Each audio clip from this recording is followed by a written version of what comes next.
My name is Sisley and welcome back to my channel. So, the year is almost over. Not only the year, but the entire decade is almost over. Well, that's an existential crisis for another day. But basically, 2019 is coming to an end, and it is year-end charts time. And this is a really exciting time of year because we all love year-end charts, and we all love looking back to what amazing music has come out over the past year, and maybe comparing it to previous years. So actually, I was compiling my lists of my favorite songs, my favorite albums, and then etc. And I noticed that the start of this year had a lot more cool releases than the end of this year, because I was genuinely worried that I wouldn't have enough favorite songs or albums to make proper lists. But then I went to the start of the year and I was like, oh my god, there were so many cool releases. So anyway, today I am going to tell you my top 5 favorite albums of 2019. Of course, granted, this is going to be albums that came out in 2019, because if I talked about my actual favorite albums of 2019, it would just be the entire Dolly Parton discography, so we're not gonna do that.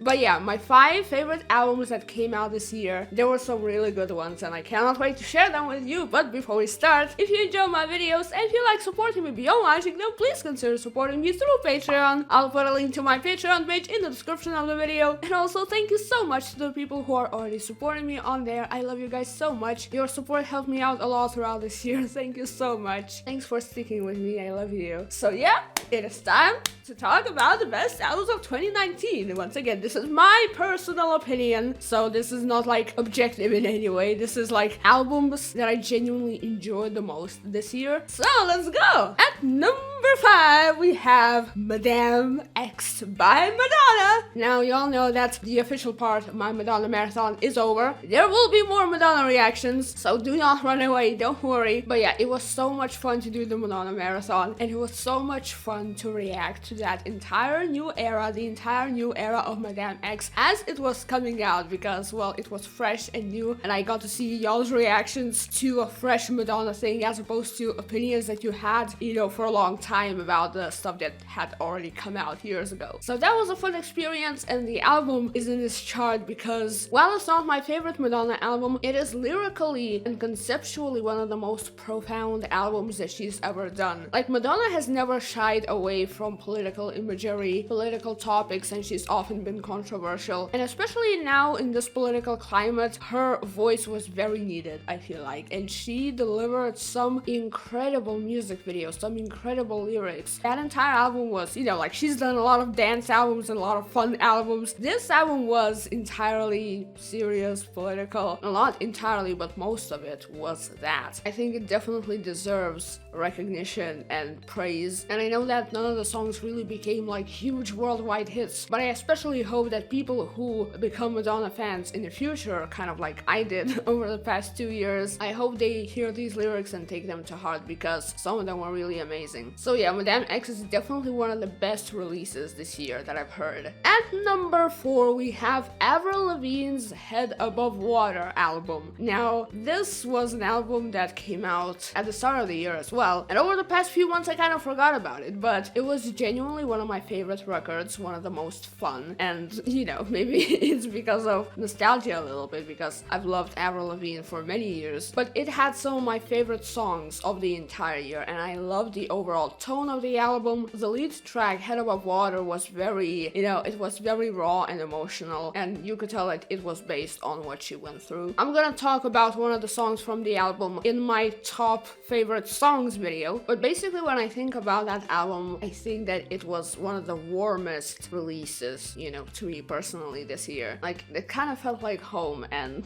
I always chase that feeling, you know, when a song sounds like home, like that feels good. That shit feels good to me. At number 3 on this favorite albums of 2019 list, we have Lizzo's Truth Hurts. I love that album. I listened to it, I don't remember when I listened to it, but it came out earlier in the year. I don't know when it came out. I just know it came out in 2019. But basically, Lizzo is one of the best discoveries that I made this year when it comes to new artists. And the absolute energy that that album had, the presence, the charisma that Lizzo possesses in general is unmatched. I know that she's not like a new artist, she just recently became famous, but I'm so glad that she did become well known because her art is amazing. I haven't listened to any of her other stuff yet, but from what I've seen on social media and from what I've heard from that album, she's incredible and I can't wait to hear what she releases next. I mean, Boys is an iconic song. Her rhymes, her lyrics are really quirky and fun. And in fact, the first thing that I remember when I think of that time that I first reacted to her album was how much fun I had. Like, that album was just pure fun. It was upbeat and it was colorful and it was just a really good time. Definitely one of the brightest and coolest records of the year. I mean, obviously it's on this list at the number 3 spot. At the number 2 spot we have Aurora's album A Different Kind of Human Part 2, which was just an ethereal experience. I've been familiar with some of Aurora's music before, but I never really delved into an entire album by her. And I think I listened to that Part 1 before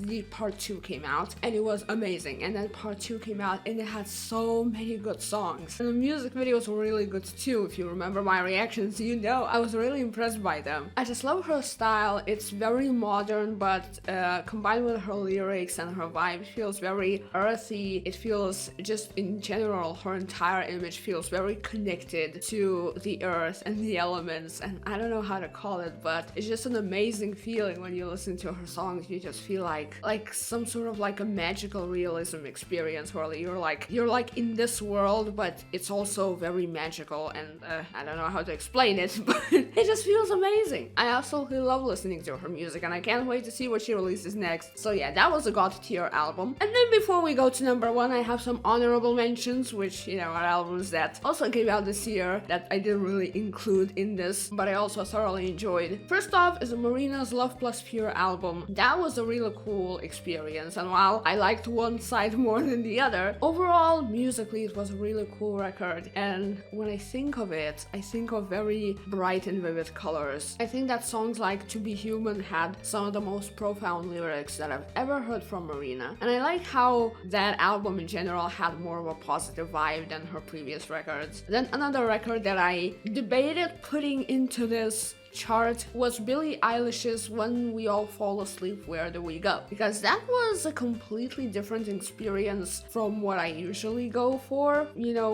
when choosing the music that I listen to, or rather music that I gravitate towards. But it was such a cool album sonically. Musically, it was something new and fresh, and I really liked it. I still get songs from that album stuck in my head, so you know, probably says that it's a good album. And another album that I want to mention is Dedicated by Carly Rae Jepsen. That was also a lot of fun. It was a really good pop album. I didn't listen to it that much, to be honest, but it was cute and fun and a good time, so I think it deserves a mention too. And finally, at number 1, I don't know how many of y'all guessed it, I'm actually really curious, but at number 1 we have Lover by Taylor Swift. Oh god, who would have thought that like 10 years ago, not even 10 years ago, like 5 years ago, who would have thought that I would put a Taylor Swift album as my number 1 album of the year, you know? But I'm so glad that I fall in love with Taylor Swift. Like, she's an amazing artist, she's an amazing songwriter, and so much of the hate that she got over the years was just because of the media, because of misogyny and stuff like that. So I'm happy to call myself at least a casual Taylor Swift fan, because Lover was an incredible experience. Like, there wasn't a single song on that album that I would call bad. I have my favorites from that album and I listened to them extensively, but the entire album is an amazing experience, like just so colorful and bright, and the lyrics, like I said, I think in my, I don't know which reaction that was, but basically I think I mentioned that everybody can sing about love, but not everybody can sing about love and be as engaging as Taylor Swift. Like, not everybody can do it that well. I love the entire aesthetic of that album. I love the artwork, the visuals, the music, the production, the lyrics. Everything about that album just screams and calls to me, and I just love that experience. It makes my heart go warm and fuzzy whenever I think about that album. So yeah, definitely best album of 2019 goes to Taylor Swift, and I'm so happy to say that. And that'll be it for this video. Tell me what your favorite albums of 2019 were. I am very curious to find out. Overall, this year was not as good as last year, I think, when it comes to albums. In general, I think like 2017 was was one of the best years when it comes to albums, because in the past few years, like, there was nothing. Well, there were special things, but there weren't that many things that would like blow my mind. Because I remember, like, in 2017 I had trouble picking just 10 albums, and you know, not every single year you can pick 10 favorite albums that came out. So yeah, I hope you enjoyed this video. I hope to see you in my top favorite songs of 2019 video, so feel free to subscribe and stay tuned for that. And yeah, thank you so much for watching this video, and I will see you next time. I love you guys. Bye.